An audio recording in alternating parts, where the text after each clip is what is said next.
second time, then you take it for granted. You're all alone a second time. I'm just somebody who's waiting to get by. Just somebody who's waiting to get by. Just somebody who's waiting to get by. Now you feel disconnected. They don't believe what you see, so you're calling for help now, but you don't talk, you keep inside. I'm just somebody who's waiting to get by. Just somebody who's waiting to get by. Just somebody who's waiting to get by. To get by. Just somebody who's waiting to get by. Somebody who's waiting to get by. Somebody who's waiting to get by. To get by.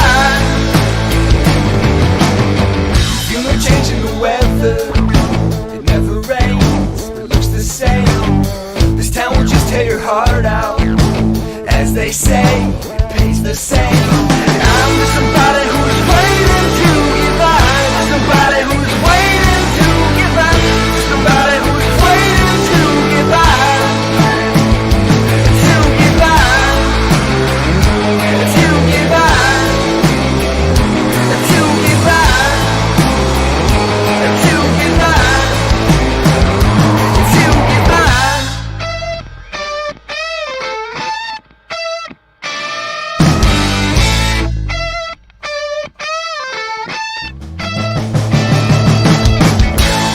You've been through a ringer, you're crawling back to see her, 'cause you're about to blow up, well she's already gone, and what can I say?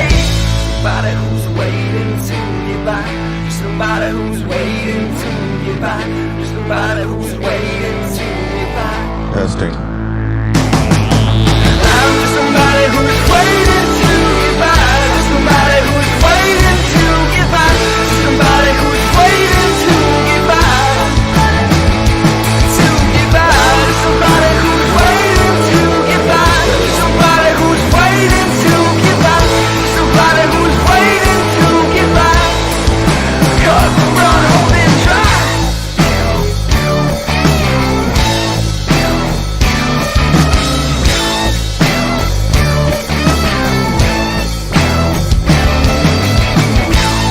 You've been through a ringer, you're crawling back to see her, 'cause you're about to blow up. Something's gotta give, I hope it isn't me. Waiting to get by, just somebody who's waiting to get by. Just somebody who's waiting to get by. To get by, just somebody who's waiting to get by. Just somebody who's waiting to get by. Just somebody who's waiting to get by.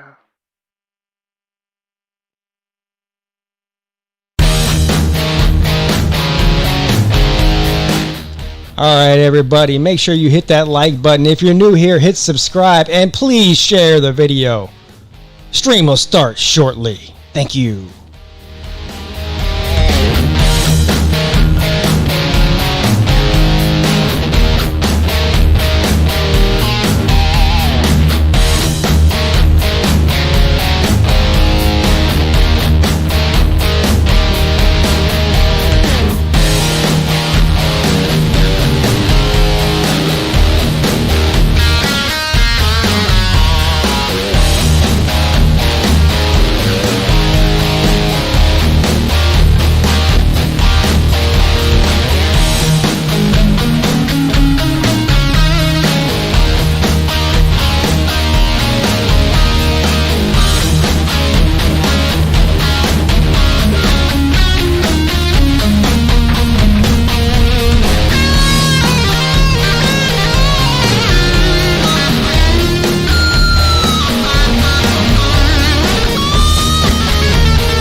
What is up, everybody? It's your boy, Pigskin Pete.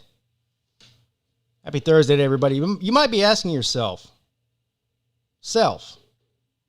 what is Pigskin Pete doing streaming on Thursday night? Well, normally at this time of night, on a Thursday, I'm recording a live show, or a recorded show, rather, with my man from John from Always Irish.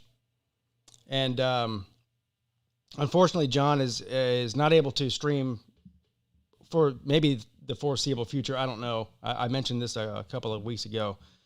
We do the show every week, and people really seem to like it. But he's not able to do it this week. If he's able to do it next week, I'll let you know. Hold on 1 second real quick.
I'd appreciate it if somebody could let me know if I'm live.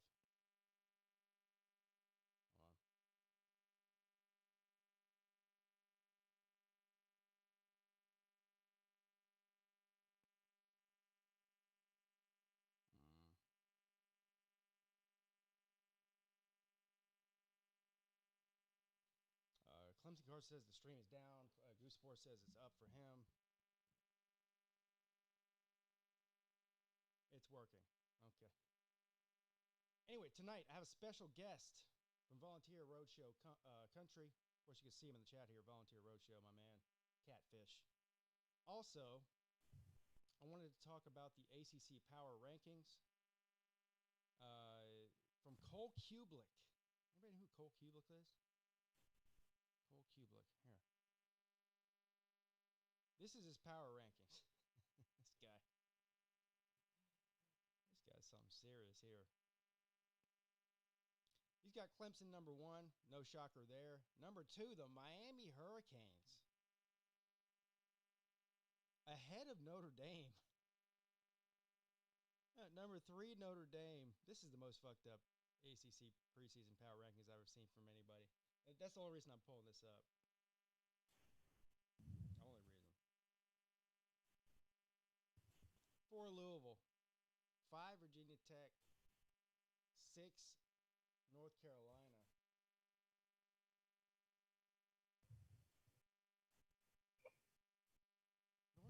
I think they're saying you need to turn your volume up. Turn my volume up. Okay. Can they hear me? I can hear an echo on your end. You got the stream running?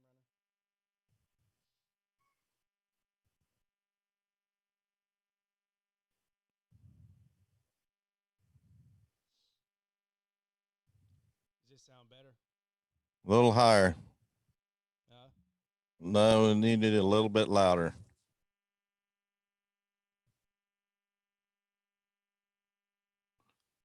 Where do you have the slide? Are you on channel 1? yeah. Where is it at in the middle? How about this? Does that sound better? No. Oh.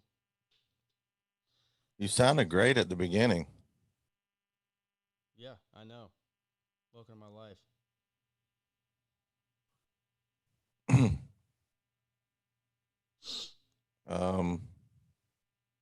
You might want to go to your Zoom volume. The fuck? Hold on. Let me get out of this real quick. Now you're doing better now. A lot better. All right. Well, for all of you in the chat, does it There sound? you go. Does it What are you sound doing better now? Testing. Oh, One, there two. you go. That's great. Oh, let's see how it sounds with them before we get rolling here. I got a there we go from Clemson Carson.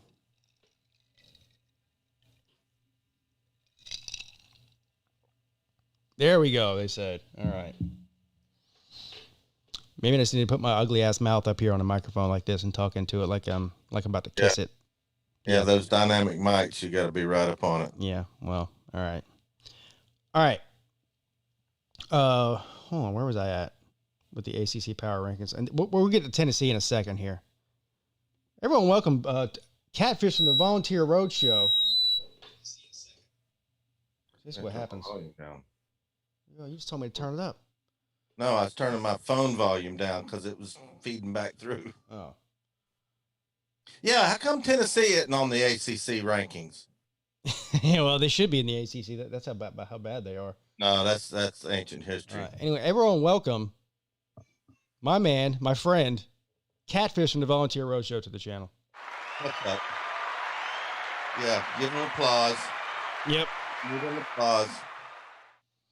We'll see what you say during the stream because it might turn into one of these. Man, your sound system is nice. Yeah. I wonder where that came from. Anyway, Clemson number 1. What the hell is that? What you got going on over there? Rocky Top. Why are you playing Rocky Top on my channel? This is not happening. That's right. I hit the wrong button. Yeah. Okay. Clemson number 1, Miami number 2, which is ridiculous to me. Ahead of Notre Dame. I guess I don't put much stock into Cole Kubelik's opinion on a daily basis. I don't know why I'm doing it now, but Notre Dame 3, Louisville 4, Virginia Tech 5, and North Carolina 6. 6. Pitt 7, NC State 8. So basically in the middle of the pack, NC State. NC State's the worst team in the ACC.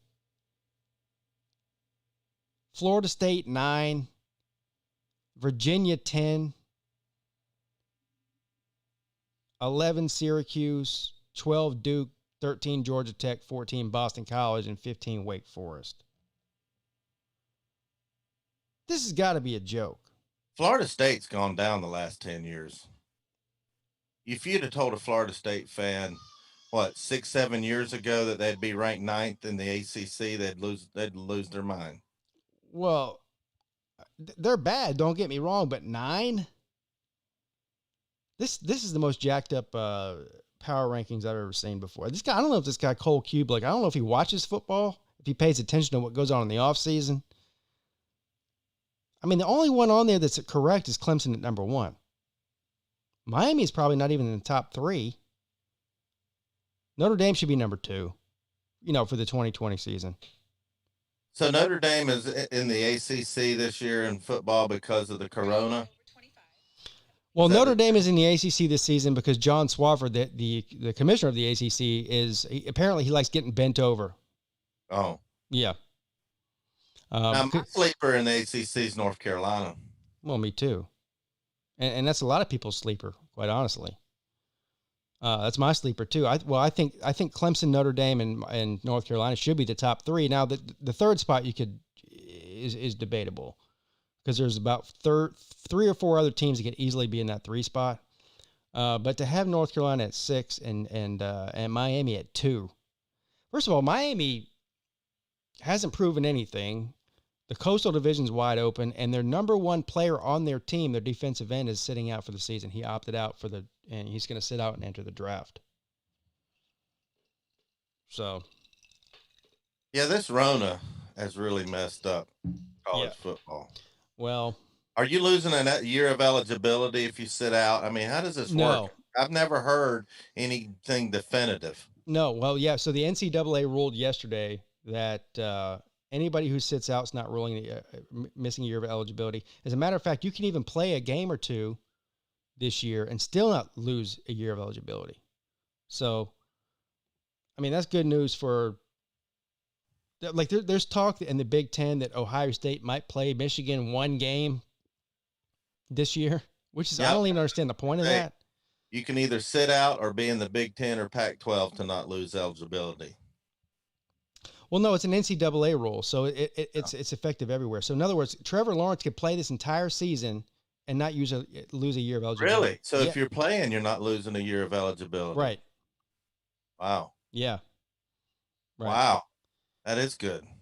I mean, I guess that's something that they had to do because of everything that's going on. I mean, I don't know, but what I wanted to ask you about is this, and let's pull up the SEC schedule now. I'll go ahead and answer it now. Yes, we're going 15-0. Yeah, right. All right, so I got the SEC schedule up here. Tennessee. We got robbed. Alabama and Georgia, they paid off the SEC. For those conspiracy theorists out there that think that the SEC wants Georgia and Alabama to play each other, look at the 2 extra games they picked up compared to everybody else. That ain't fair. Ain't fair. It's not fair. No. Yeah. Well, week 1, you're playing South Carolina. W. I agree. And by the way, today, they lost one of their best players, a very talented running back, Marshawn Lloyd. He tore his ACL, so he's out for the season. And I hate to see, nobody hates the Gamecocks more than I do. Everybody knows that. Mm-hmm. I don't like to see players go down. This guy was a really good player. He was probably their number 1 running back going into the season, and he's gone. So, I would, even if he was playing, I probably would have still had Tennessee winning that game. It's on the road though in South Carolina, week 1. But I'll give you that game. So Tennessee 1-0.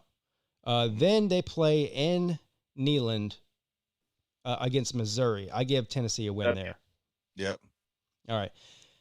Now this is the biggest game of the year, probably. They go on the road week 3, play Georgia.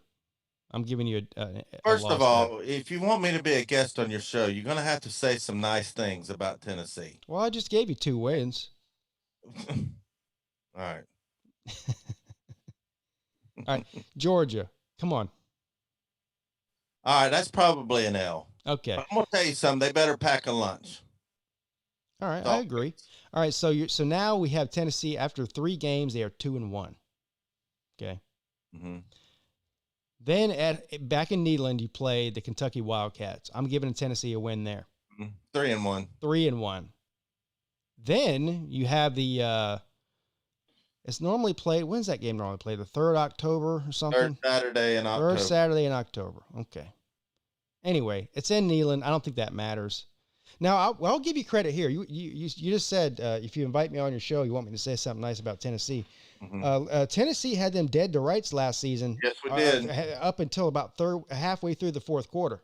And Garantano decided he wanted to do something different and fumbled, and they ran it back for a touchdown. Yeah, right. I'm giving you a loss there, though, still. I'm going to say something. Yeah. Our big 3 is Georgia, Alabama, Florida. We're not losing all 3 of those. Okay. I'm telling you, we're not losing all 3. All right, we'll get there. So you've already got 2, according to Pigsky and Peete anyway. So first of all, give me your prediction for the Alabama game. Win or loss for Tennessee. I'm super high on my Vols. I think they're going to surprise some people. Now, do I think we're going to beat Alabama? It's possible, but unlikely. So okay. I'm not going to contest an L there. All right. So we're both in agreement. You're 3-2 now. But don't be surprised if we win against Georgia or Alabama. Okay, I won't. But preseason predictions are just that, predictions. So we're going 3-2 right now after 5 games. Right? Yep. Okay. Then you have an open week on Halloween. We're winning that one. Okay. Then on the 7th of November, you travel to Fayetteville, Arkansas. W. All right, W. I'm with you. Now this one here is tricky. The next week, Texas A&M, because nobody knows what Texas A&M is kind of like Tennessee in the fact that nobody knows what they're going to look like. True. Right? Mm-hmm. Both have very veteran quarterbacks coming back. Both have head coaches that are trying to prove themselves. I mean, well, Jimbo Fisher's he's already cashed in the check, 10 years. Mm-hmm. What was it, 10 years, $80 million, whatever it was. Something like that, yeah. Yeah. All right, here I'm gonna do this for you. I'm giving you a win there. Thank you. I will too. Yeah. I'm giving you a W. The only reason I'm giving you a W there is because it's in Neyland. If it was in Texas A&M, I'd probably give it to them. Yeah. Okay. All right. Fair. All right. On the road at Auburn. Hey. The Barners, we beat them the last time we went down there. Why can't we beat them again? Well, We're just a year or so removed from that game. I got a W. What do you got? Man. I think we went out. Okay. I'm giving you a loss at Auburn. A close loss. All right. I'm giving you a close loss at Auburn. Then you go on the road and play Vanderbilt. I think But it would be an upset if we lost. Let me put it that way. Okay, go ahead. Okay. Then you go on the road and play Vanderbilt. W. Now, yeah, I agree with you. I think W there for Tennessee. Even though recent history has not been kind to you, I still believe you'll beat Vanderbilt on the road. Yeah. Okay. You finish off the season. Don't even start. I've already told you we're not losing all three of those big threes. Okay, well, hold on now. You finish off the season in Neyland against the Florida Gators. I'm giving Tennessee a win. Absolutely. I knew I liked you. I couldn't figure it out why. So that's something about pigskin I like. Now you just proved it. Well, I'm not that confident about that, quite honestly, but We've always had Florida like one of our first SEC games of the year. First game. Traditionally, they're the first 2 or 3 games of the year every year, and we haven't done so well. I think pushing it back to the end of the season, I think that might just change up our mojo. Right. So what did I have you? I have you at 6-4. All right. And I think you have it at 7-3 if my count is correct here. Well, somebody asked me the other day, where do you think we're going to go? I said, we're not going undefeated, but I think we're going 7-3, 8-2 if we get a great upset, and 6-4 if we get upset once. So I do agree with you. You won't lose all 3 of those big games. You'll beat either Georgia, Alabama, or Florida. I do agree with you there. One of them's going down with an L. The 2 biggest question marks on that schedule are Auburn and Texas A&M. Agreed. That's the difference between going 7-3, 8-2, or 5-5, or 6 and that's the 2 games 4. we picked up with this new schedule. We didn't have them on the schedule. Which ones? Both Auburn and Vanderbilt. I mean, both Auburn and Texas A&M. Yep. Oh, okay. All right. Well, that makes sense then. So Arkansas, Alabama's our rival in the West. Right. We got them every year. Yeah. And then we rotate the other one. This year it's Arkansas. And then we picked up Texas A&M and Auburn. Right. Outside of Tennessee, if you look at we could sit here for 2 hours and talk about the entire schedule, but week 1, what's the most intriguing? As soon as the schedule came out, I went on Twitter and said, Tennessee at South Carolina is intriguing to me. I know that, there's a bunch of other ones like Auburn, Kentucky, Florida at Ole Miss. I guess that's about it. I mean, there's not really a lot. Yeah, we definitely got the game of the week in this. Yeah, I think so too. Nobody's saying that though. I'm saying agree with you. I agree with you. Hey, and about week 4, we might be the game of the week with whoever we're playing when we're 4-0. Yeah, well, all right. Maybe. I mean, if you get past South Carolina and you'll get past Missouri. I'm pretty sure about that. If somehow you pull up an upset against Georgia, you're 3-0 after 3 weeks. You might be in the top 3 in all of the SEC and as far as rankings at that point. And then, you got Kentucky and Alabama after that. But you should be Kentucky. A lot of people are high on. Are you high on Kentucky this year? Higher? I'm not high on them. I just think they're going to be better than people think. Okay. But I'm not high on them. No. So what is better than people think? Like, are they 500 or like better than 500? Yeah, probably slightly better than 500, maybe. Yeah. I don't know. They got a tough schedule too. Look, they got Auburn. Ole they Miss. picked up Alabama. I think they got Georgia, Alabama, and Florida, and Auburn. I mean, they had the toughest schedule in the SEC, probably. Them and Missouri. I think Alabama picked up Missouri and Kentucky as their 2 extra games. What a crock of crap. Yeah, well, listen to Missouri. Missouri's got Alabama, Tennessee, LSU, Florida, Georgia. I mean, yeah. So Missouri and Kentucky have the 2 hardest schedules in the SEC. Yep. Missouri might not win 3 games, man. Might not. I'm Hell, curious they might not win 2. Georgia, how their quarterback is, because that's a big unknown. Yeah. If he's a great quarterback, it could be Georgia, Alabama in the championship game. Well, I think it will be. You know that, right? Yeah, don't get me started. I'm a conspiracy theorist when it comes to this. It's going to be Georgia and Alabama. Well, there's an outside chance that Florida can make their way in there. I wasn't on that train early in the offseason. I've been convinced of it now, though, because I listen to endless hours of YouTube. I listen to endless hours of ESPN radio and all that. I'm convinced that Florida's going to be pretty good, but I'm still not a believer in Dan Mullen until he proves it. Yeah. So, but anyway, outside chance Florida could win the SEC. The East anyway. But to me, it's Alabama and Georgia, and anybody else that wants to come in and try to dethrone them, it's up to them to do that. I know Jamie Newman's a new quarterback. I know they got a new offensive coordinator, but Georgia's loaded, man. They are loaded. Yeah, they always are. Yeah. Oh, well, in the past 4 or 5 years, they are. Yeah. For sure.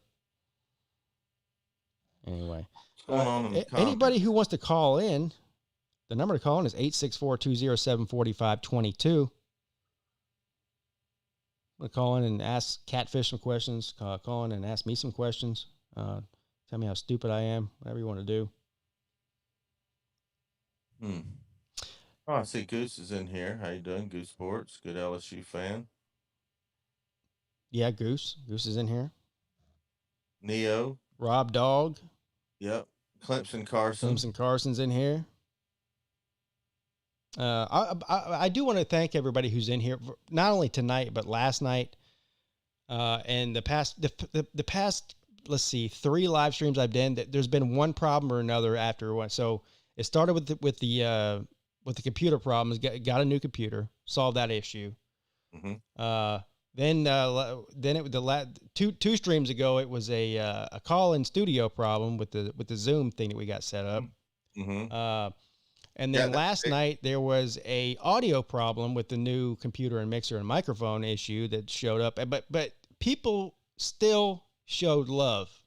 I still had 40, 50 people in here, and they weren't complaining about it. So I want to thank all of you for sticking around. You guys are some real good people for sticking around with me during the transition here. But hopefully we're getting this thing all worked out. And that's the point, is to get it all worked out now, right, Catfish, before the season starts. Got to get it all the bugs worked out. Right. Is there a chance that they call the whole thing off? There's always a chance. Yes. There's always a chance. I still don't think they will, though. I think the ACC. I went to the doctor today, and I had my Tennessee face mask on. Uh-huh. And he goes, starts shaking his head. I says, I remember the Citrus Bowl. I was there, he said. I said, so was I. I said, I got drenched. He said, yeah, it was raining, wasn't it? I said, yeah. And Bill Duff took care of Eddie George, and he was complaining that he felt like he got robbed by the refs. But anyway, Ohio State fan. But where was I going with that? We were talking about whether the season's going to happen or not. Oh. And can you imagine being an Ohio State fan? He said, at least you got football. Yeah. Right. And first of all, for anybody out there who's a Big Ten fan watching or a Pac-12 fan watching, there's zero chance that they're reversing their decision. That's not going to happen. I don't care. Justin Fields could go out with a poster board naked and walk down Wall Street and be on the 10 o'clock news every night. They're not reversing their decision. Unfortunately, they pulled the trigger too soon. Soon. Yeah, too soon. But once you make that bed, you have to lay in it. You can't make the decision and say, our doctors told us it's too dangerous to play, and then 3 weeks later turn around and go, oh, well, we were wrong. So, and I hate it for the Big Ten. How many videos do I have on YouTube trashing Ohio State? Because it's fun to do. But I think it's terrible. I feel sorry for the Ohio State fans. Yeah, college football should be a right. Yes. Well, that's a whole nother discussion. Anyway, I feel terrible for them. I do. I think obviously the game is better when all 5 conferences are playing, and even the lower classification conferences like the MAC and some of the other ones in the Mountain West that can't. I mean, Boise State's been a staple of college football for the past 10 to 12 years, and they're not playing. It's terrible. Now, as far as the other 3 conferences, if there was to be one that bowed out at this point, sometime between now and September, when does the ACC start? September 9th or 10th or something like that. Anyway, if there's one conference that's going to bow out first out of the 3 remaining, I think it'll be the Big 12. I don't see the ACC and the SEC bowing out. Unless there's something really crazy happening. Notre Dame is involved with the ACC. They can't have it their cake and eat it too. If they're not going to be in a damn conference, then they can't be in a conference. This ought to be a penalty, and why you should be in a conference. So if you're not going to be in a conference, they shouldn't. Don't get me started. But are you talking about Notre Dame? Yeah. Well, Notre Dame is sitting back looking rosy right now. Oh, I know, and it ain't fair. They get to have their cake and eat it too. Yeah, they're eating the hell out of that cake. I mean, and quite honestly, they're making a point for being independent. They're sitting back going, look, all your conferences, like if Ohio State was independent, they'd be playing this year. Mm-hmm. If Michigan was independent, if Nebraska was independent, these are 3 of the most storied college football programs in the history of college football. Mm-hmm. All want to play and can't because they're in a conference. So Notre Dame is sitting back right now. You got to listen, you got to give credit where credit's due. And they're saying, look what we did. Now, the only reason Notre Dame is allowed to do what they're doing is because the ACC is basically just giving them a free pass basically for a year, which I disagree with, but still they're doing it, I mean, how can you argue with that? I still don't like it. I don't like that they're not in a conference, and I don't like that they get to go to the college football playoffs without that one extra brutal game. Well, the good news is Notre Dame still has to play Clemson. Mm-hmm. And if they want to be in the ACC for a year, that means they might have to play Clemson twice because Clemson's going to win.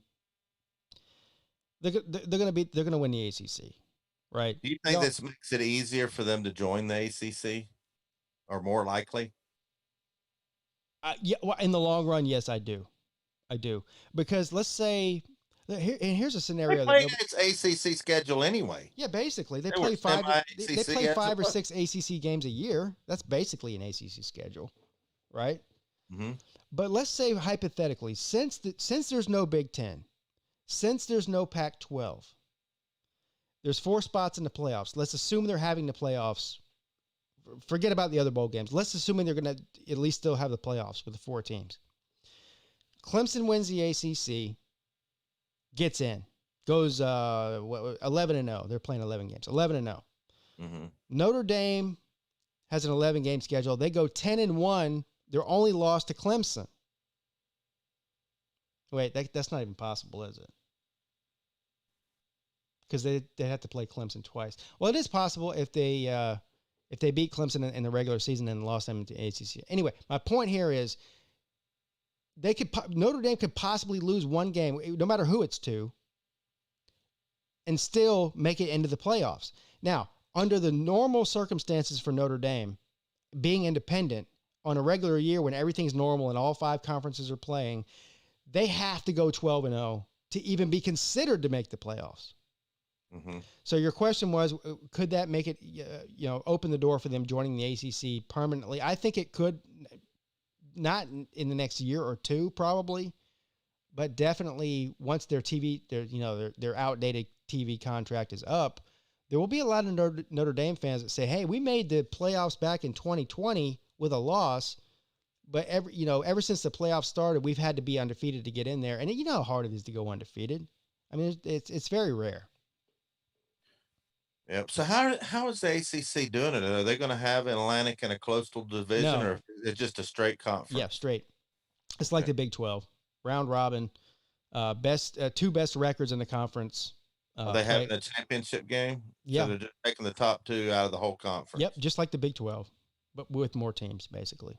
So they have 15 teams. The Big 12 only has 10. But same difference. And that's how I like it to be all the time. I don't like divisions in football. I think they're ridiculous. There's no need for them. None. Clemson's schedule got tougher than it would have been if they didn't have this the schedule change. So we picked up Virginia Tech, Miami, in place of some games that were, a non-factor before that. So Clemson's schedules got tougher because luckily for Clemson, this was a Notre Dame year. So we only play Notre Dame like every 4 years. Or 4 or 5 years on a rotation. If we weren't playing Notre Dame, we'd be playing an SEC school. Like we played Auburn 4 times in the past 10 years. We played Texas A&M twice. We played Georgia twice. So we would have been playing an SEC team. So we would have, if this weren't a Notre Dame year, we would have had to fill that SEC game that we normally play non-conference with some shit team that nobody cares about. And so we got lucky in that way. So we have Notre Dame still on the schedule because they're in the ACC this year, basically. And then we picked up 2 more teams in the ACC schedule that were intriguing that we wouldn't have played if this hadn't happened. So Clemson's schedule got better because of COVID by default, which is most teams didn't. I mean, I don't know. I bet Tennessee's schedule got better. Got harder. Yeah, that's what I mean by better, harder. Same thing. Yeah. Speaking of Virginia Tech, I got a bone to pick with them. They lost me a lot of money last year. I thought they was going to be better than they were. And they crapped the bed. I was betting on them every week, thinking they was going to get me off the snide. And every week they didn't cover. Every week. God darn. Don't ever bet with Virginia Tech. They suck. Well, they do suck, and that's why I can't believe that. But before the season, I thought they were going to be pretty decent, like, middle of the road. But they weren't even middle of the road, ended up. I don't know why people still give them respect. Well, that's my last year giving them any respect. Yeah, I'm with you. Hold on, let's look at here. Here we go back to the Cole Kublik's 2020 ACC preseason power rankings. He's got Virginia Tech at number 5. Based on what? They have been terrible, man. They have been one of the biggest disappointments in college football. I believe the money I lost with Virginia Tech was enough to power Vegas for a couple of days in electricity. As a matter of fact, teams like Virginia Tech, teams like NC State, teams like Florida State have been the reason that the ACC has been considered so terrible over the past 2 years, because they all 3 fell off the map. Mm-hmm. And Virginia Tech is a big name, but they shouldn't be. I mean, what are we going off with Virginia Tech? Are we going off of Mike Vick years still? I would put Pitt up there above Virginia Tech. Oh, hell yeah. Pitt's tough. I think Pitt might have a chance. So Notre Dame has to travel to Pitt this year. I think Pitt might beat Notre Dame. Yeah, they might. They might. Chance. And we were talking about North Carolina earlier, and a lot of people are saying everyone's too high on North Carolina. Let me tell you why I'm high on North Carolina. They're recruiting right now, buddy. Well, the recruiting is that pays off more in the future, but there might be a couple of freshmen that can stand out this year. But yeah, the recruiting will. First of all, coaching matters in football. Everybody knows this. I mean, coaching is the most important thing. You're coaching and then the talent on the team. Outside of that, what's the most important position in all of college football? Outside of quarterback? No, not outside of anything. What's the most important position in college football? Quarterback. He's the second best quarterback in the ACC behind Trevor Lawrence. He might be one of the top 3 or 4, 5 at the very least quarterbacks in all of the country. And he was a true freshman last year. So he's going to get better this year. On top of all of that, if you look at the coaching, which is obviously great with Mac Brown, The quarterback, who's going to be great. They are returning like 80% of their starters from last year, where a lot of teams lose. Like if you look at LSU, is in the opposite boat, right? They lost the majority of their starters to the NFL. North Carolina is returning the majority of their starters. And they'll say, well, they only won 6 games last year. It's not like they were a powerhouse. No, okay, well, 6 games last year, we're returning a true freshman quarterback who's one of the best in the country. And that was Mac Brown's first year there. Mm-hmm. And on top of all of that, they're returning a bunch of other great players. It's going to be a very veteran team in a weak conference. They might win 8 games this year. As a matter of fact, I'm predicting that they win 8 games this year on a 10-game schedule. They might be the ones that play Clemson in December in Charlotte. Aren't they the ones that had y'all down on the wire and won yes. like by 1 or something y'all did? Yeah, that was yeah. I can't remember what they happened, went for 2. They went for 2 at the end of the game to win instead of kicking the extra point to tie, and Clemson stopped them on the goal line. But yeah, but that was one game. I mean, North Carolina still only won 6 games last year, so they weren't like they weren't world beaters or anything. But at the end of the day, I still believe in Mac Brown. I believe in Sam Howell too. I really do. He's on a lot of Heisman lists, the quarterback, and he's only coming into his second year. He's got another year, 2 years left if he wants to after this year. They're going to be tough. So they're going to have a Heisman this year? That's a good question, man. What do you think? I don't think they will. Actually, I don't know why not. I mean, you're going to take the best players. It might be. I wouldn't say it's watered down because look, the only thing. Well, with Big Ten not being in there, but I don't know. They should still have it. I think my boy Jarrett Garantano is going to win it. They might still have one. I haven't even thought about that. We're so focused on whether or not they're even going to have a season at this point that nobody's talking about the bowls, not the playoffs, but the Music City Bowl and the Outback Bowl and the Cheez-It Bowl and the Sun Bowl and all that other, the ancillary bowls. Nobody is talking about any of that because everybody's just so focused on whether or not we're going to even have a regular season. And I haven't even considered the Heisman conversation at all. I'd say they probably will have one, actually. If there's a full season, I think they probably will. They might put that in the same sort of category as whoever wins a national championship this year. If we finish the season, is there going to be an asterisk by it, right? How are they saying they're going to figure it if they're not going to be a playoff? Well, they haven't said there's not going to be a playoff. Oh, I thought somebody said the NCAA said they weren't going to have any. So the NCAA is canceling all fall championships. Yeah. So what that fall championships? That means conference championships. Okay. The college football playoff is independent. They have nothing to do with the NCAA. Gotcha. Nothing. Yeah. So that's all private. Which is why I think they will, even if they don't have bowl games, like the regular, sanctioned bowl games, sponsored bowl games. I still think they'll have a college football playoff as long as it's a full season with at least 3 conferences. Now, if the Big 12 bows out and the SEC and the ACC are left hanging, they might not have one then, a playoff system because they're just, 2 out of 5 conferences, how can you really do it? You can technically, but yeah. And plus reduce it down to 2 games, or are they going to keep the right 4-team format? That's a good question. I haven't even thought about that. Yeah, I would say and my point on this a couple of weeks ago was if the Big 12 leaves and it's just down to the ACC and the SEC, I think what they should do is sort of like a BCS deal where they take the winner of the ACC and pair them up against the winner of the SEC for a national championship, and not forget about a playoff, a semifinal round. Let's just play the national championship between those 2 teams. That's what I would do. And that's what I think they would do in that situation. Yeah. Well, the teams will be fresher because they'll play 2 less games. Right. I don't care about the freshness thing. You're talking to a Clemson fan here. All I hear all the time is Clemson's fresh because they don't play nobody, and then they go in and beat everybody's ass in the playoffs.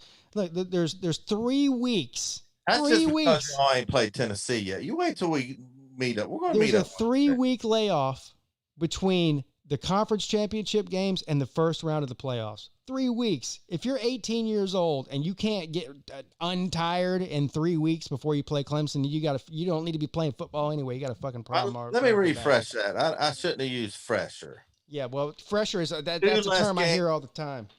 2 less games reduces the chances of losing a player for the season or major injury. Playing 2 less games. Was this a violent sport? Did I hear cricket? You did. Catfish. Do you remember? I know it was a long time ago, but do you remember when you were 18, 19, 20? Mm-hmm. I'm sure you were a spry young man running around, right? Mm-hmm. Boundless energy, mm-hmm. Right? Is there anything that could have happened to you outside of getting your leg snapped in half or your head bashed in that you couldn't recover from with 3 weeks of rest? Anything? No. The answer is no. Just say no. The hot chick that I had my eye on back in them days maybe could have hurt me, but. All right. Well, I'm with you there. All right. Let's see. But no, to answer your question. Yeah. I get. So I get so tired of hearing that. Let's see. Hey, we got a caller on with us. You want to talk to the caller? Yeah. Yeah. Bring him on. All right. Good afternoon. You're on with Pete and Bobby C. Catfish. Catfish and Pigskin Pete, amazing and fantastic. It's Jeff calling from Iowa. Yes, thank you, Jeff. Jeff is, by the way, Jeff's one of my favorite people on YouTube. Does he ever? Do you know Jeff Catfish? Yeah. Okay. Oh yeah. Okay. He's a big supporter of what we do, whether it's my channel or any other. A lot of these other college football YouTube channels. He's a big supporter. Yeah, and he's very knowledgeable, and he's not an asshole, which is probably the first and foremost thing that I like about him. He's not an asshole. So welcome, Jeff. Well, let's put to the test. I appreciate that. Let's just see how knowledgeable. I appreciate that for both of you. Yeah. It's always good to hear. It's always good to hear from the minority. Yes. We're going to put your knowledge. How many games? What's Tennessee's record going to be this year? Of course. I think Tennessee starts out with a pair of wins, and I looked at Tennessee's schedule. They're not. They just don't have the horses. They can't stay with Alabama, and I don't think they can stay with the big boys. But they're going to get a win somewhere along the line. I have Tennessee at 7-3. I am not one of those people that think they're going to fall to 5-5 or 6-4. So you're with me. I think the Vols get 7. I think Tennessee's 7-3 this year. Thank you. I just think they're a good team. But even an honest, like you, Catfish, even an honest Vols fan, they're not where Alabama and Georgia and LSU are right now. That doesn't mean they can't get there. They're just not there right now. No, but we're getting there fast. I don't know about fast. It's a slow and steady pace, right? Right. Yeah, that's what. When we hired Saban and he came in and. I was going to say, we hired Saban and he came in 2007 and went 7-5. I did not expect that we were going to be undefeated and playing Florida in the SEC title game in 2008. I didn't expect a national championship in 2009. I'm thinking, okay, this guy can turn us around, but it's going to take 4 or 5 years. So Bama fans got spoiled, but he walked into a situation where, a lot of people in the comment section are going to like hearing this, but he can just walk into your living room and say, it's Alabama. And that right there, there's 50%. There's 50% of your recruiting right there. You want to come play in Tuscaloosa. That's why they got their slogan, where legends are made. Well, one thing about it, he's a midget, so they would be going to play somewhere where they know that they could kick his ass. I don't know. Yeah. Jeff, did you guys were talking. Did you see the power rankings I put up for the ACC earlier? Yes, I did. I didn't get notified of your stream, and when I realized you were on, That's the first thing I saw. And what the hell is Virginia Tech doing ranked where they are? Well, that's one of 4 or 5 teams you can ask why the hell they're placed where they're placed. Quite honestly, I don't know Cole Kublik from a hole in the wall, but this guy apparently has a blue check on Twitter and is somebody that people consider to be an expert or an analyst or something in the college football world. I don't know what the hell he's seeing that I'm not seeing. Yeah, I don't. It's not that Virginia Tech didn't all of a sudden turn into Rutgers, but they're not the Hokies of Frank Beamer. I mean, it's just not. It's a different program now. Yeah, right. Hell, even the last 5 years that Beamer was there, they weren't worth a shit. And let's be real here, right? Yeah. Well, Beamer was running into Clemson's emergence and also into the counter recruiting of the other coaches telling of possible recruiters looking at going to Blacksburg. Is Coach Beamer going to be there your 4 years? So it gets to be that's what happened to Bobby Bowden at Florida State. It happened to Paterno. It'll eventually happen to Saban. Is your coach going to be there the whole time you're there? Is he going to retire on you? That happens to everybody. Well, that is true. However, I will say this: they were in one of the worst divisions in college football in the ACC Coastal for a long time. They really didn't have anybody that was able to challenge them if they were even halfway decent. And they had what many people considered to be one of the top 3 or 4 defensive coordinators in all of college football, and Bud Foster for all those years. Now, he's not there now, retired. Yeah. And they still managed to be a middle-of-the-road ACC Coastal team for the last 5 or 6 years of Beamer's tenure there. So, and then when Justin Fuente came in, I expected to see an uptick in the offense. He was, he came from Memphis with the high-powered offense, and that was the reason he was hired. And he's going into year 4 or 5. Wait, how long has he been there? 3 or 4? 4 years, at least 4 years now. Fuente. Yeah, at least 4. Yeah. And I was on the Fuente bandwagon when they hired him. And every year since then, I have jumped off that thing. I jumped out of that plane without a parachute. I'm just going to take my chances. I'm done. I'm done with him. I'm done with him. It hasn't shown me anything. You're kind of where I am with Nebraska. Of course, I'm not very far. I'm not terribly far from Lincoln's campus. I could get if I left now, I could be there in about three hours or so. But I'm tired of Scott Frost has got to make hay, or they're going to plow him under. Just another one of those programs where okay, all right, okay, yeah, okay, and they're just not answering the damn phone. Right. Kind of like Miami. I know there might be some U fans in here. I mean, I said the other night the last time the Hurricanes were relevant that Miami was relevant was the same time the Miami Sound Machine was relevant with Gloria Estefan about 20 years ago. Crockett and Tubbs. Yeah. Hey, I heard Catfish. I heard you and Catfish talking earlier about the bowls, and I'm not sure.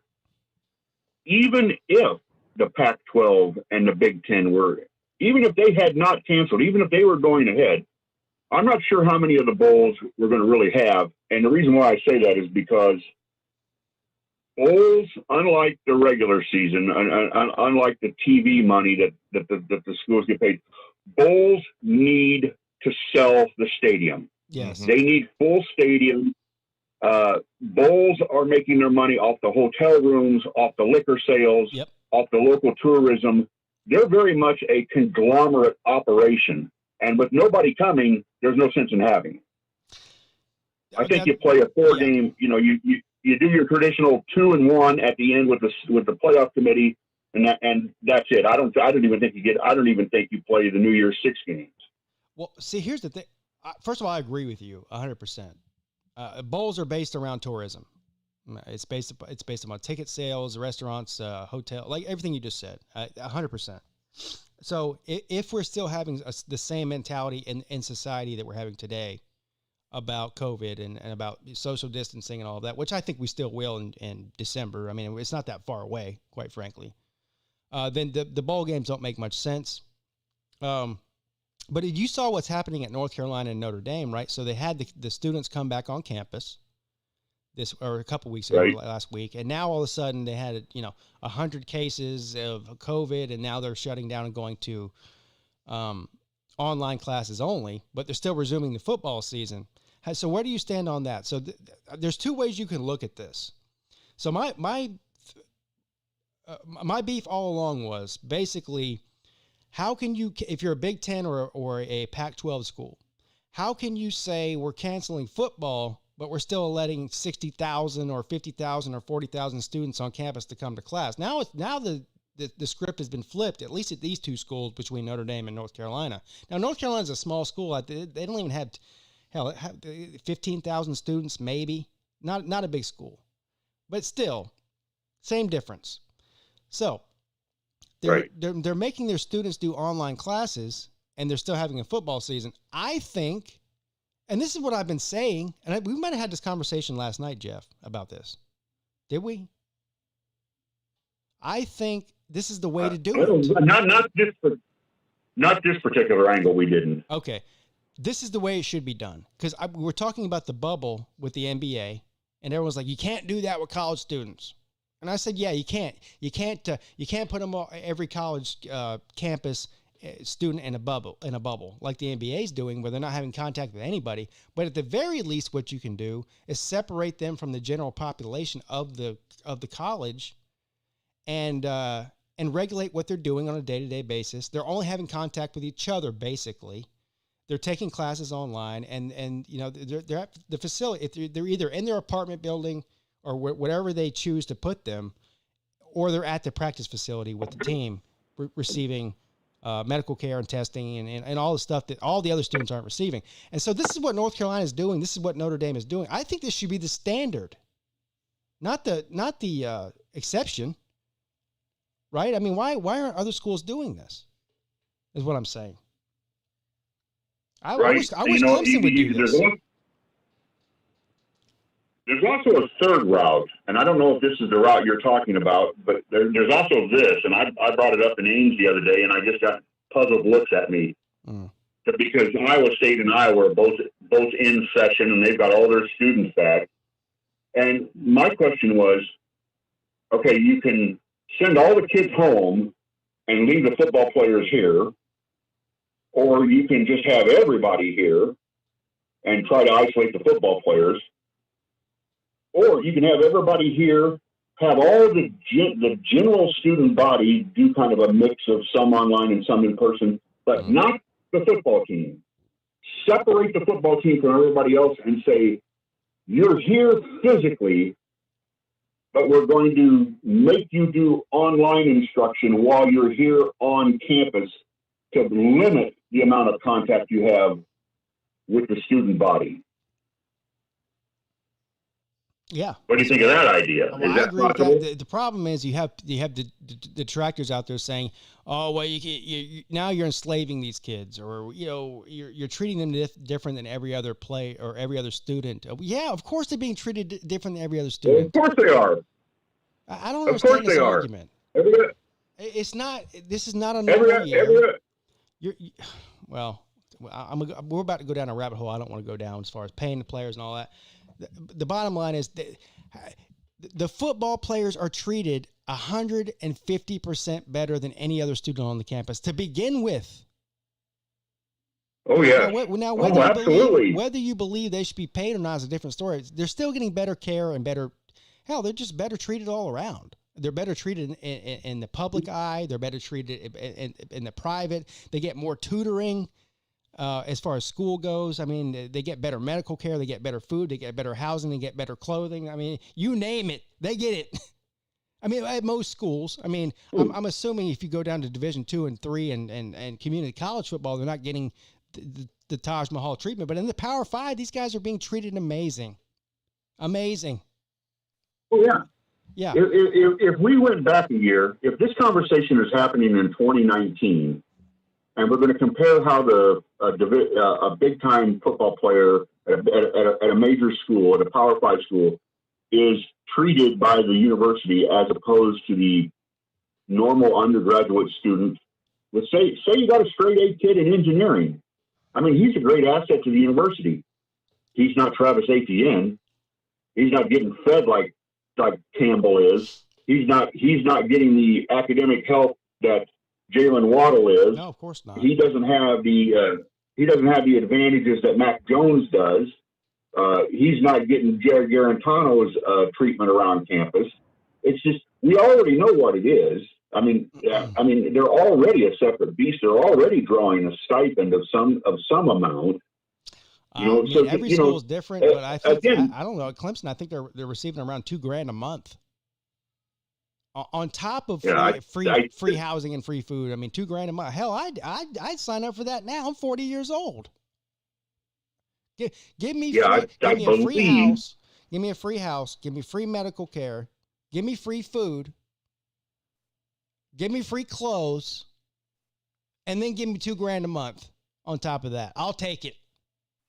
I'll do that for the rest of my life. Right. Yeah. If they go into a bubble, like Jeff says, that means that Florida will probably have 3 more players on the roster at the end of the season that they wouldn't have to have kicked off the team. Rob Dahl brings up a good point too. The women. I mean, I'm married, so I'm not gonna go there. But that's a perk too, right? Yeah.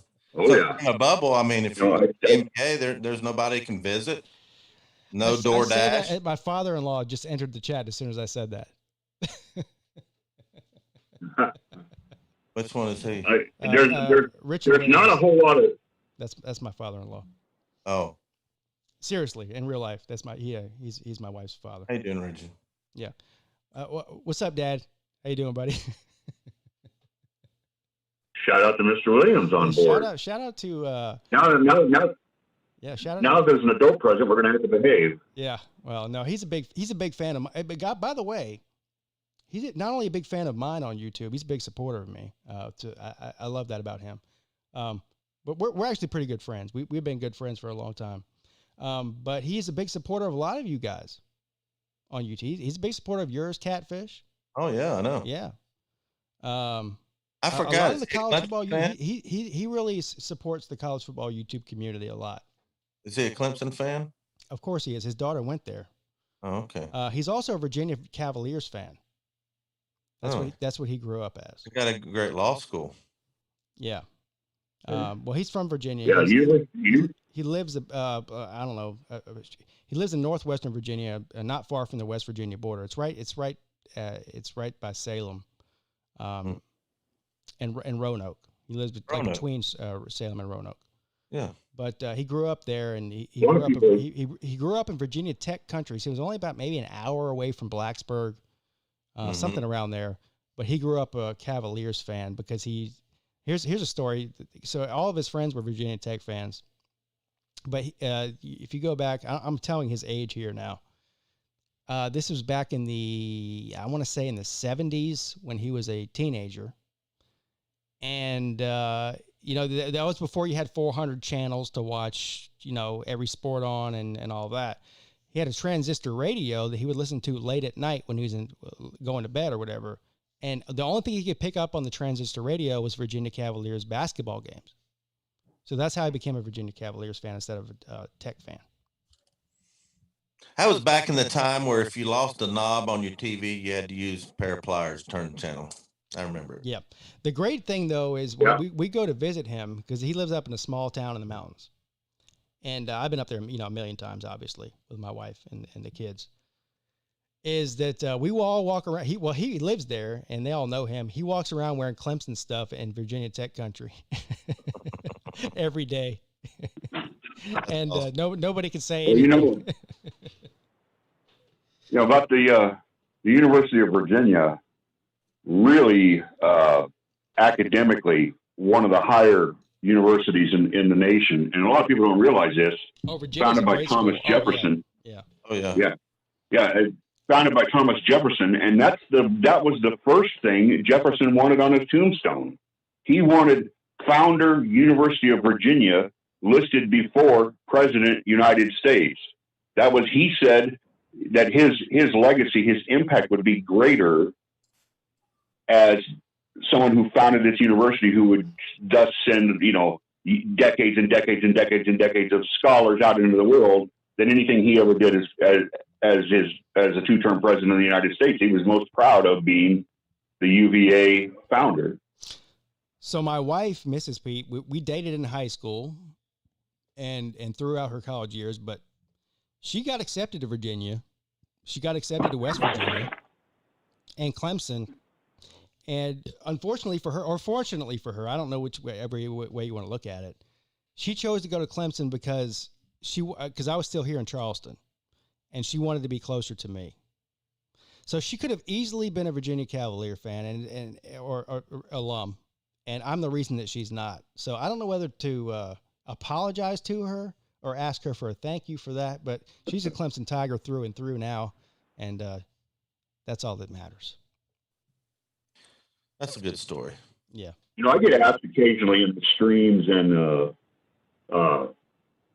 sometimes in the comment sections, I grew up 3 blocks from where Abraham Lincoln is buried in Springfield, Illinois. I went to the University of Alabama, got a degree in communications in 1989, and I've worked in Iowa for the Associated Press and for Iowa State University since 1990.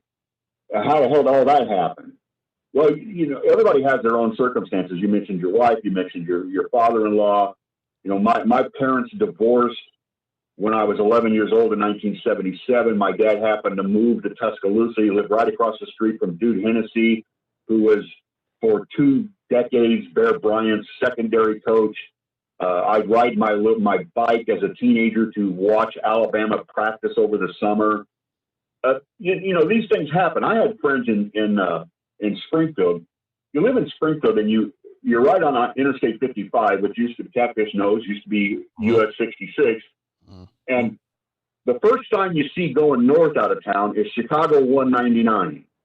First sign you see going south out of town is St. Louis 100. So you're 100 to St. Louis, 200 to Chicago. Before cable TV came in the early 1980s, WGN would carry the Cub games, and they would also carry DePaul basketball. And they were a super station in the way TBS was in Atlanta, even before the cable days. So even though we were 200 miles away in Springfield, you got WGN, and that made Springfield a Cubs town. And it made a lot of, what's this little pocket of people doing down here rooting for the DePaul Blue Demons? Well, DePaul Blue Demons were on your TV. That's who you could watch. You could watch the Fighting Illini or the Blue Demons on TV. So, there's all sorts of ways that people become a fan of who they are. I never had a problem with that. Like if I met somebody who grew up in Sacramento, California, but they were a Washington Husky fan, who's to say they might have had a real legitimate reason? Maybe their parents went to UW, maybe their best girlfriend was from there. Who knows? How are there so many Cubs fans in Springfield? They're closer to St. Louis, and St. Louis has got to have more bandwagon fans. The same reason there's a bunch of Notre Dame fans. Any Major League Baseball team in the country, St. Louis Cardinals. I can't stand them because I'm a Reds fan. It's even weirder than that, Catfish, because at the exact same time period that I'm talking about, the late 1970s, early 1980s, Springfield was the AAA St. Louis Cardinals team. The Springfield Cardinals were the AAA team, and then they left there and went to Louisville. And now then Springfield became the 2A team. Then they became the 1A team, and now they just got a semi-pro team called the Springfield Rifles that's not really associated with anybody. What's up, everybody who just joined the chat recently? I haven't been paying attention to the chat, or at least acknowledging all of you. Thank you for joining. We're on here with Catfish, Jeff Webster, and we just got a new person that joined the call. Slim Shady Canes, you there, buddy? Slim Shady Canes. Yes, sir, I am. I haven't talked to him in a while. Hey. Miami Hurricanes fan. Oh, yeah. Maybe the most realistic Miami Hurricanes fan on the planet, quite honestly. Pete, I try to Pete, be. I'm hogging it. You know what else? Oh, me, I just wanted to me and Slim I just Shady wanted have to a cut in bet. and say Go ahead. Go ahead. no. I just wanted to cut in and say I'm hogging up a phone line. I'm gonna step out of the way and let Slim Shady talk and somebody else who wants to call in. I appreciate you, All right. Catfish and Pete, getting me on tonight, and I'll step into the comment section. All right, Jeff. Love you, buddy. Thanks for calling in, man. All right. Take care, fellas. Stay safe, everyone. Slim Shady. Slim Shady Canes. And me and How are Slim you, Shady sir? have a bet. You remember the bet, man? I do. We have a bottle of Jack Daniels on the North Carolina game. That's right. So North Carolina and Miami. I say, and we didn't do a point spread or anything like that. It was all straight up. So I think North Carolina is going to beat Miami, and we bet a bottle of Jack. Now we did. You know, the one thing we didn't do is discuss what size bottle of Jack we're betting. Well, I already have your bottle picked out. Oh, It's already sitting in the cabinet at the house. so you're expecting to lose then? You've already picked out the bottle you're going to give me. Slim, if Slim loses, Well- he's going to give you one of them little tiny bottles you get on the airplane. No, I'm not. I'm not going to do that. But actually, it's one I already had at the house. It is a bottle of Jack Daniels single barrel. Oh, see now, Good stuff. see, listen, what you see what you just did there? You just set yourself up, because if I lose the bet, now I was just going to get you one of the run-of-the-mill regular Jack Daniel bottles for $23. Now I'm going to buy you I single don't barrel discriminate, shit? sir. Huh? I don't discriminate. Hey, y'all I both don't set discriminate yourself at up. all. Y'all both set yourself up because that's Tennessee whiskey. That is true. But you know what? I Well, don't really in drink my Jack Daniels defense- that much. I drink more Kentucky bourbon. But Oh, hey, no, get out of here. but hey. Well, I don't discriminate against whiskey at all. And considering I live in Tennessee, I figure it's okay for me to drink Jack Daniels. I actually don't discriminate. I like both. I like Tennessee and whiskey and bourbon, honestly. What part of Tennessee you live in? He lives in Memphis. Oh, that's right. That's a long ways over Or there. as we Is call that even Tennessee to begin with? Come on now. You know what? I've tried to ask DVD because UT fans are really in the minority on that side of the state. Oh, I know it. I big mean, time. especially in the Memphis area, you would think it would be predominantly Memphis fans, but it's not. Yes, you have a good contingent of them, but Oxford's only an hour and a half away, so you got a lot of Ole Miss fans. Obviously, you do have a bunch of UT fans. You have a lot of Mississippi State fans because Starkville's only another hour and a half further south than Oxford. Where are you from originally? Right outside of Tampa. Oh, okay. That's how I Clearwater, became a Florida. Hurricane fan, I'm assuming. Yep, I grew up watching Miami play in the late 80s and early 90s. That'll do it to you. Oh, yes. Yeah, because Florida wasn't worth a shit then, and neither was Florida State. Well, Florida State they were pretty good then. Not, you know. Florida State was good. It was right around 1990 that the Gators actually found out that the game of football had been invented. They're like Michigan. Actually, the opposite of Michigan. Michigan found out that football was invented in 1906 and haven't been worth a shit since. And Florida was the other way around. Yeah, pretty much. Like you said, Florida State. There were some great Miami Florida State games back in the Ride day. right. There's always a ride right No. somehow or another. Tampa was somewhere I want to go. Yep. I've never been to Tampa. I've heard it's a great town. So is Tampa closer?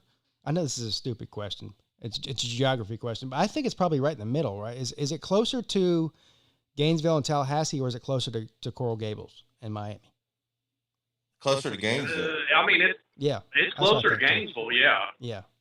Because Tampa's only about 2, maybe 2.5 hours from Tampa. Tampa's like basically directly west from Orlando, or Right. maybe a little bit Yeah. southwest from I know, Orlando. I-4, yeah. Yeah. Yeah, Ybor it's right City, along there's that a great I-4 party. corridor. Great parties over in Ybor City in Tampa. That was a great area. I love that area. Yeah, I just Catfish has drove been through everywhere. there He not knows. too long ago. Well, They so used have I. to be- I mean, they used to be the Cuban cigar capital of Florida that wasn't actually from Cuba. There's a lot of great cigar companies from Tampa, Ybor City area, from way back in the day. yeah. Well, I mean, there's still some there. You can still see, like, a lot of the, especially around Ybor City, they've kept up a lot of the signage and murals that were painted on the side of the buildings from back in the, 50s, 60s, and 70s. And, yeah, word to the wise, kids, don't always follow Google Maps, especially if you're driving an 18-wheeler.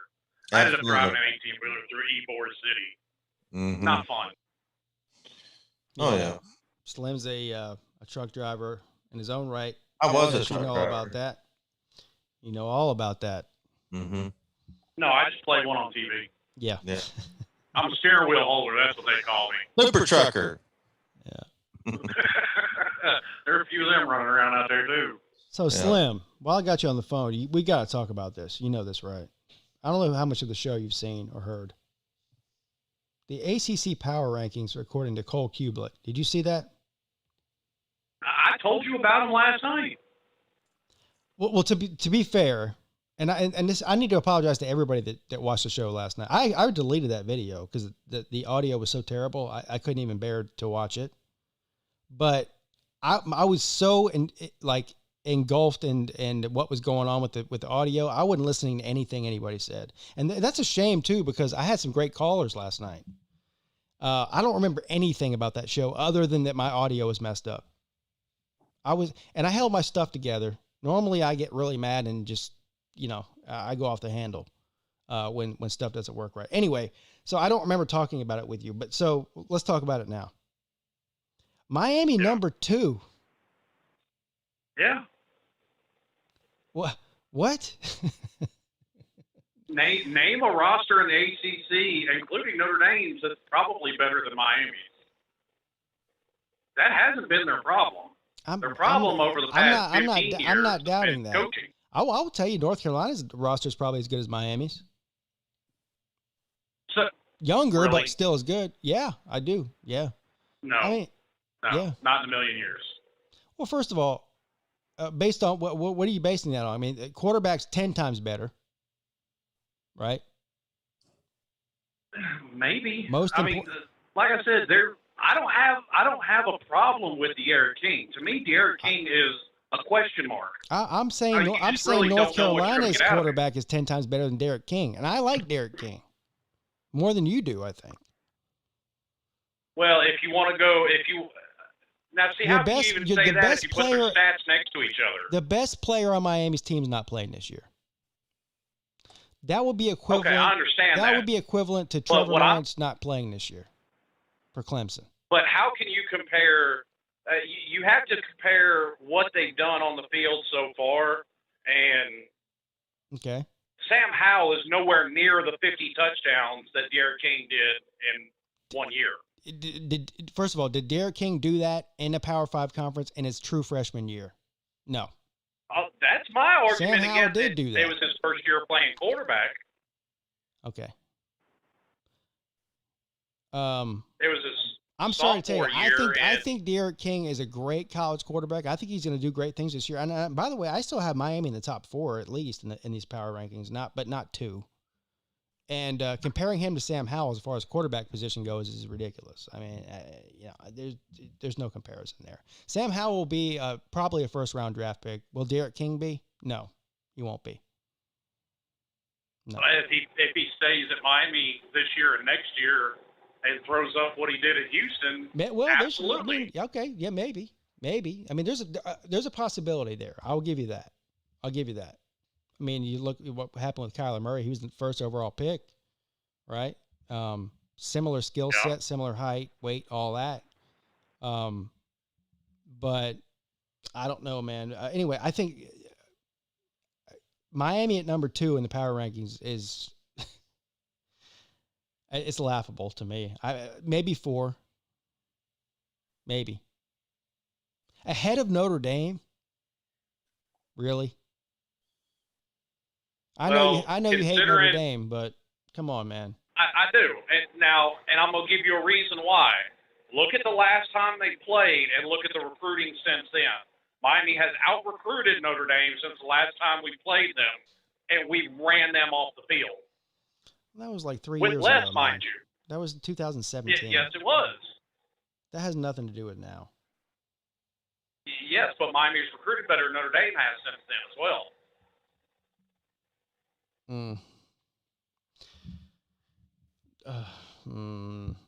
How much better? Not much better. I mean, I don't have the. I don't have the exact. I know that year we recruited better. The next year, Manny was in salvage mode, and then he turned around and pulled in what can only be called a miracle class last year. And I said that myself. How he managed, a top 10, top 15 class, depending on where he looks, after a 6-6 season is beyond me. I don't know, man. I think it's going to come down to Miami and North Carolina for the Coastal Division this year. I do. The winner of that game when they play each other will probably determine who wins that division, quite honestly. But having in these rankings here, having Miami 4 spots ahead of North Carolina is I don't.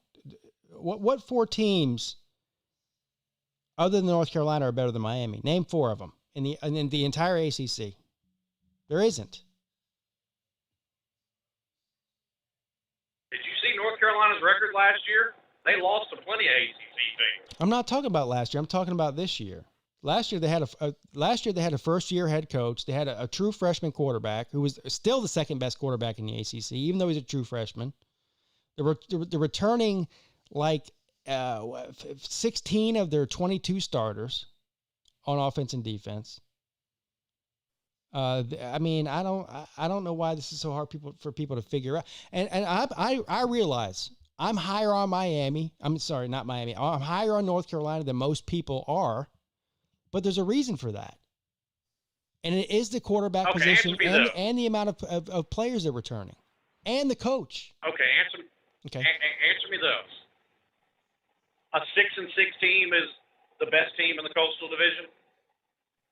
A 6-6 team in what year? You're talking about last year. Yes. I think North Carolina you're praising up what Sam Howell did. What was Miami's record last year? I'm not comparing them to Miami. You are. You just did. You just said that the 6-6 team is the best in the Coastal Division. What was Miami's record last year? Miami's been the most talented team in the Coastal Division since they joined the conference. You're the one that brought up the record, sir, not me. What was Miami's record last year? Miami was 6-6. All right.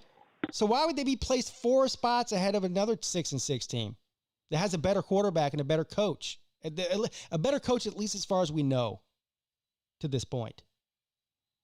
I mean, Manny Diaz might be the best coach since sliced bread. I don't know, but he's only a second-year coach. We don't know. We know what Mac Brown is. We don't know what Manny Diaz is yet. No, we know what Mac Brown was.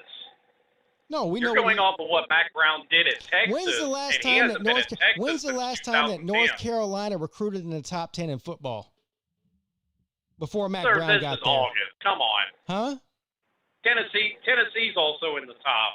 And they're going to end up at the bottom of the top 25. You're starting the question. When was the last time that the University of North Carolina, a basketball school, recruited in the top 10 nationally in football before Mac Brown got there? When was the last time? Oh, I'm sure it happened. When? In the 70s? I'm sure it happened. 80s maybe? No, I can almost guarantee you it happened under Butch Davis. Well, okay, well, how long? 20 years ago? 30 years ago? What is it? The point is, it hasn't happened in recent history. Was there in 2010. Not even close. I mean, it's what Mac Brown's doing at North Carolina is undeniable. Him being there for a year and a half, in that facility for a year and a half, as far as the football program goes, just a year. What, being able to end up with a top 25 class? Yeah, Butch Davis did it. A top 10 class. Not top They're 25. not going to end up with a top 10 Yes, class. they will. All right, top 12 maybe. Hell, they got I more. think They've they're top got five more now. 5-star players in the past year than they've had in the past 25 years Yeah. combined. They have one. They have 2, and they're probably about to get a 3rd. But that's besides the point. Point is, there's no way that North Carolina should be 4 spots ahead of. Miami should be 4 spots ahead. Well, of going North by Carolina. that logic, in any Miami rankings brought in 3 of in one anybody. class. Going by that logic, Miami brought in 3 5-stars in one class. I can't so wait to drink that obviously bottle Miami should be of ranked single ahead of them. barrel Jack Daniels that you're going to send me. I can't wait. Okay. I'm gonna. I gotta ask you a sip. I'm gonna question. sip it slow Okay. too. I've talked to a lot of Miami fans. I hope How I don't do lose you that feel bet. about Butch Davis right now as a coach at Miami, his tenure? I mean, I wish he wouldn't have left.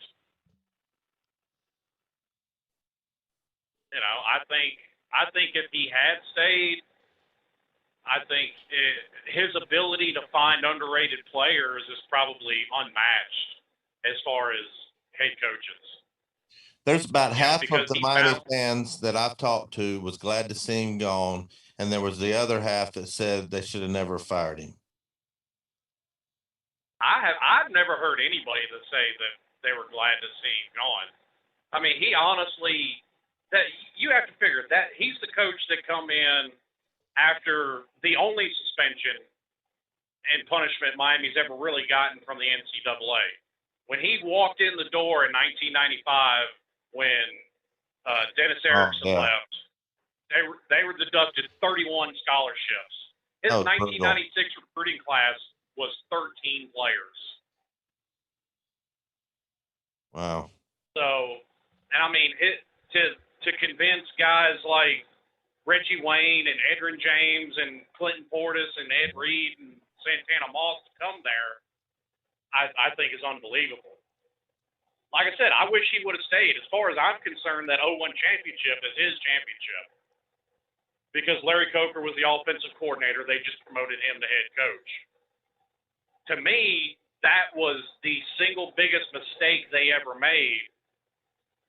And I'm not going to necessarily say it was Larry Coker's fault, because Larry Coker was handed, one of the best teams ever in college football on a silver platter. Larry Coker was handed the keys to a Porsche, told not to wreck it. Well, he didn't wreck it. He just ran it out of gas. I think being handed such a good team in 0-1, and then they basically just cruised into the national title game in 0-2, made them complacent. At least that's my 2 cents on it. Did that answer your And question, then- Catfish? Yeah. All right, And then they made the mistake. And go ahead. I'm sorry. Yeah, no, it's all good.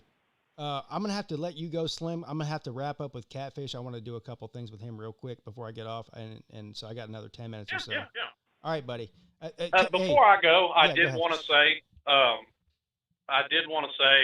I understand that, basic math is something they skip over at the University of Alabama, but Jeff Webster needs to learn how to count, because Miami was still making top-tier bowl games all the way to 2005, sir. Don't fall into the trap everybody else does of, they didn't play for a natty, so they were irrelevant. Only four schools in the country played in every BCS bowl game, and Miami's one of them. Jeff, did you hear that? So I'm. Is looking there forward- a team that has claimed more national championships No. than they won than Alabama? No. Oh, let me tell you, No. if they cancel the season, if we get 4 games in and they cancel it, I guarantee you Alabama's putting down that they got a natty this year. Yeah. Hey, they were even fighting over the 5 people they had with coronavirus, and they were claiming there was 9. So I don't know what the deal is. Well, I appreciate you letting me off, Pete. All right, buddy. Thanks for calling in. I'll see you next time. Slim Shady Canes. Hey, Slim, are you Yes. still there? Slim? Yeah, he's there. Okay, Slim. You had one of the most famous intros on all of YouTube. You know, the "Hi, my name is Slim Shady" thing. I'm still trying to figure out how to transfer that over to my new setup, but I'm working on it, buddy. I'm working on it. We can make it happen. Yeah, we'll try to figure it out. All right. So that will end the call-in portion of the show here, but we are joined by my esteemed colleague and friend, Catfish from the Volunteer Roadshow. Hey, real quick before we get off here, Catfish, I want to make sure I try to plug howardsrock.net and Volunteer Roadshow and everything that's going on, and I do a terrible job of doing it. So I have a couple of questions for you as far as that's concerned for all the viewers. And you could probably put it into better words than I can. So, of course, if everybody knows if they want to go see exclusive Clemson content, they can go to howardsrock.net or join me here on the Big Skin Pete YouTube channel. If they want to see Volunteer Roadshow or volunteer-related stuff, they can go to volunteerroadshow.com. And of course, the vast array of YouTubers that you have, Billy Ratliff, Volunteer Roadshow. Who else? Darnell Stokes played in the NBA. Okay. Big basketball player. Alexis Hornbuckle played the WNBA, Lady Vols, 2-time national champion. Jamil Johnson does a show with her. We've got about 6 or 8 former Tennessee players on the Volunteer Roadshow. Some of them doing more shows than the others. And hopefully, if we have a season, we can get a lot of the football guys back on. Fred White, Sean Johnson, and got a few that wanting to do some sort of sports media, and they like this alternative sports concept where you can say what you want, how you want to say it, and not be buttoned up in Mr. Professional radio voice. Yeah, basically like me. Yeah, and me. Yeah, don't be buttoned up with a radio voice and know what you're talking about. Just be entertaining. That's me in a nutshell. That's it. Just be yourself. Yeah, just be you yourself. don't even have to be entertaining. Just be yourself. No, I don't disagree with that, but still, yeah, I agree with you. I mean, well, there's some people that don't want them to be themselves because they're I need to fake it a little bit. But anyway, yeah, things are going good. We're getting some merch. We're changing some website stuff around. That's just there was a deal. I can't announce it right now, but it's a huge deal that has really put the whole BCM Productions team in a I don't want to say turmoil because it's good, but I'm having to redo how all the back end stuff on the website is done because so we can join things up a little easier with the merchandise. And we're going to be cranking out some merchandise as soon as I get this basically, you remember Fan Pride. We basically blew it up, and that's where we're going. Yeah.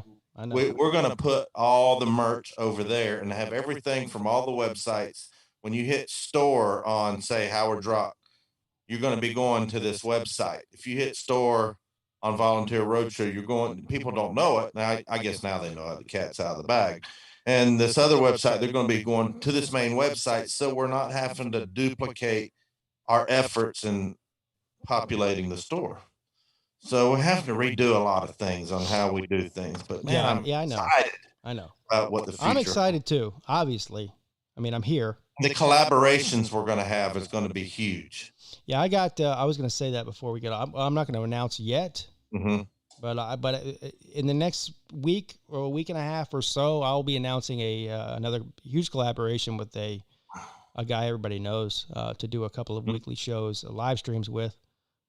Excited about that, and some more stuff coming down the pipeline, man. So I'm excited to be a part of the Volunteer Roadshow family. Obviously, the howardsrock.net family, and I'm just like everybody else, waiting patiently for some of the new things and new features to come out. I'm excited about the new apparel line is coming. Merchandise is coming for howardsrock.net. A lot of my viewers. I've already bought. I bought. I don't know, several $1,000s worth of Clemson stuff. I know you have, and I can't even put it up on a website. I know. Yet. I mean, I'm waiting. I'm sitting here waiting. I stopped and seen a guy, and I had no idea I was going to walk away with the deal I had, so I had to change everything I did. And there was 2 things about that trip. I didn't think I was going to get this guy, and number 2, I didn't know I was going to be paying $200 for a meal for 2 people. That's the only 2 things that surprised me. I warned you. And you did say Whenever you I'll do come it back, again. next time you come back to Charleston, we're going back there. So it couldn't have been that bad. You know I'll do what? it again. Hey, I'll It tell was you great. one thing. It was great. Maybe Best next steak I've time, ever had. maybe, and this is a big maybe. Maybe next time you come back, I'll pay for dinner. No, that's not how it works. Tax deductible if I pay. No, here's the story. You want to tell the story, or you want me to tell it? Well, you can 'Cause tell I'm liable you to can tell your exaggerate version a of little it. If I you can want. tell my version of it. Yeah, All go right. ahead. This will be Catfish's version. All right, we're going to meet at, where was it, Carolina something? The Carolina Ale House, which is, by the way, Carolina Ale House. that's my I pull in stomping up there. grounds. I go there a Yep. couple times a week. Yeah. Yeah, and Pete meets me halfway across the parking lot. Hey, it's a 45-minute wait. I said, hell no, I'm hungry. Yeah. And so I said, let's go. So we just started driving. And Well, you we had drove somebody- right around the corner. Yeah, we just didn't know exactly where we were going to go. And he says, there's a steakhouse. I said, let's have steak. And you go, his eyes got big. Really? Well, actually, what happens was we were driving because we were about to drive to a burger joint called Bad Daddy Burgers. That's where I was going to take you. Oh, really? And yeah, it was right across the street from where we went, from Halls. And we were driving by Halls, and I just said, haphazardly, I said, that's one of the best steakhouses in the country. If you like steak, that's where you want to go. And you said, I like steak. I said, you want to go there? You said, yeah. I said, are you sure? I said, it's not cheap. You said, I don't give a shit. I'm hungry. That's how we ended up there. Yeah. I didn't try to talk you into it. You sounded like you wanted to go. I did want to go. I was glad to go. Yeah. I was glad to go. I knew I was in a highfalutin place when the 70-year-old women looked hot. And they had valet parking at the front door. Yeah. But I didn't know just how. Hey, listen, expensive you it was. think But that lobster mac and cheese, yeah. I'd buy that again. I could eat just that. Yeah, me too. You didn't even get to, you got a steak and lobster mac and cheese. You didn't get to scratch the surface of all the great stuff they have there. They have a bunch of great stuff there. And that steak, I almost asked for A1. I said, no. No, they don't have A1 there. Yeah, I know. First off, I didn't want to embarrass myself for having the chef come out there and whoop my ass. Yeah, right. So, and then I took a bite of that, and it was like butter. Yeah. Oh, my gosh. Yep. And when they ask you, wait, you're in an expensive joint when they ask you how you want your steak marbled. Yeah. Hey, yeah, she asked Catfish. She said, so what kind of, so he ordered the ribeye, which I did too. And she says, oh, well, how would you like that marble? You like heavy marbling? He goes, I want the most marbling I can get. Oh, shit. And then I asked her, I seen it was $59. I said, well, I'm thinking, okay, that probably comes with a salad and baked potato. No. There's no sides. There was no That's sides. $60 I said, what just did for that the come steak. with? And she goes, that's it. Yeah. $60 just for the steak. Yep. Anyway, it was a great time. Great meal. And next time you come back, I might treat you to something on my dollar. How about that, buddy? It was good. Yeah.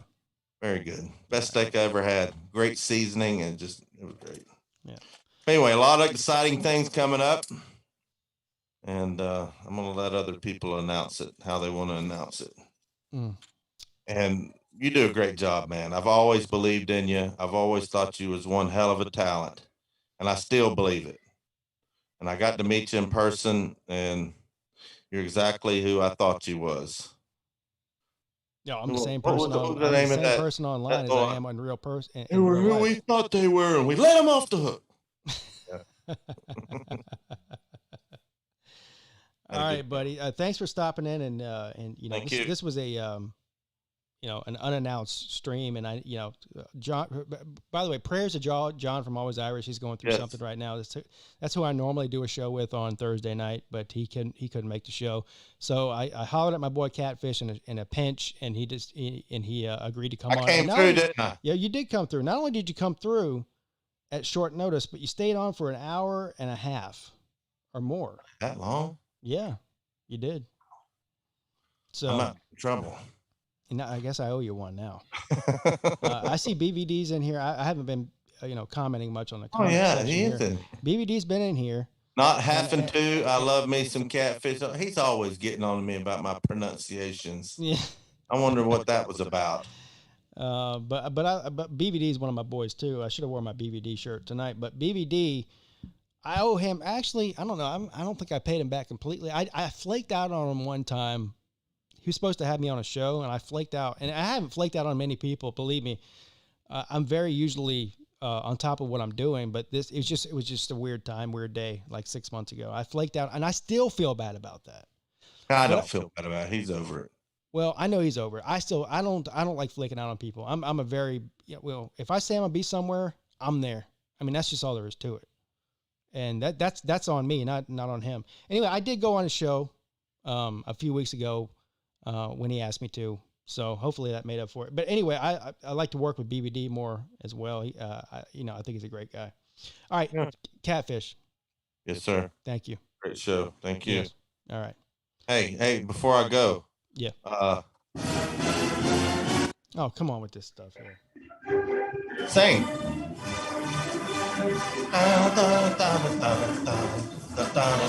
Oh, there you go. Adios. I almost hit the mute button over here, but I didn't. But I almost did. I had my finger on it. All right, we'll see you. All right, buddy. Thank you. All right. You guys have it.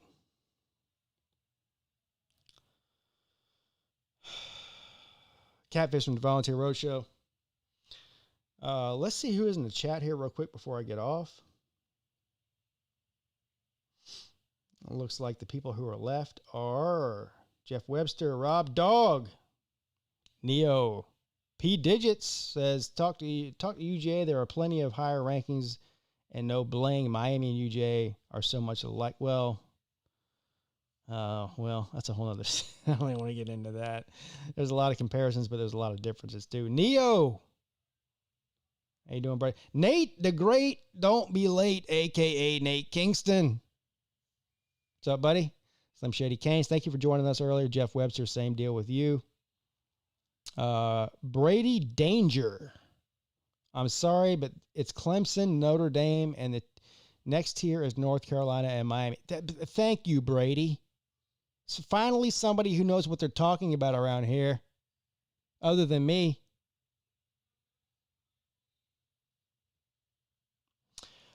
He also wants to know, will you do your Always Pigskin show? Yeah, I'm just waiting on John. I'm waiting on John. The answer to that is yes. We both want to do it. He is in a position where he can't do it right now. That's all I'm going to say about that. But yeah, listen, John's my boy. I love John. And I love that show too. The Always Pigskin show is one of my favorite shows that I do every week. So hopefully we can resume that shortly. It will be resumed. Big Vol Daddy.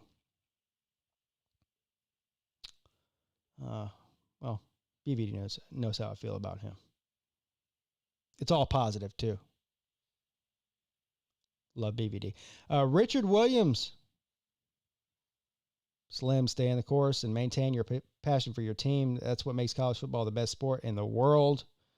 The ability to disagree and still drink a beer together. We'll do more than drink a beer together. Yeah.